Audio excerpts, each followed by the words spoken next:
Liftin yuxarıdan aşağı hərəkətini öyrənək. Bu lifti 9-cu mərtəbədədir, bir dayanıbdır. Düyməni bassaq, lift başlayacaq aşağı nədir? Yola düşməyə. Əvvəl dayanmış düzdür. Burada lift sürət almalıdır da. Sürət aldığına görə yerləşən hərəkətdə təcili sürətin istiqamətində, təcil vektoru ilə sürət vektorunun istiqaməti eyni olacaq və aşağı olacaqdır. Burada nə yazırıq? Cismin çəkisi suda nə yazmalıyıq biz? Minus yazmalıyıq. Cismin çəkisi burada normal çəkisidən azdır. Oldu.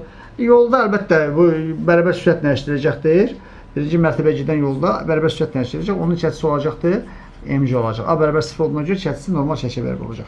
Birinci mərtəbədə tormozlanır ki, dayansın. Bax, birinci mərtəbədə tormozlanır ki, dayansın. Görürsünüz, bax, lift aşağı gedir də.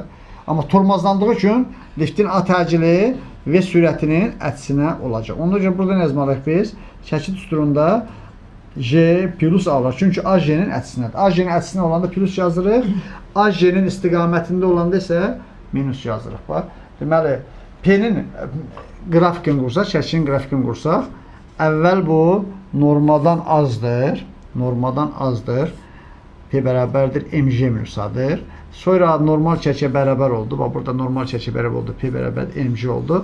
Birinci mərtəbədə tormozlandı isə cismin çəkisi normal çəkidən nədir? Biraz çox oldu. Aynı oldu. Bunlarla biz cismin çəkisinin dəyişməsini öyrənə bilərik.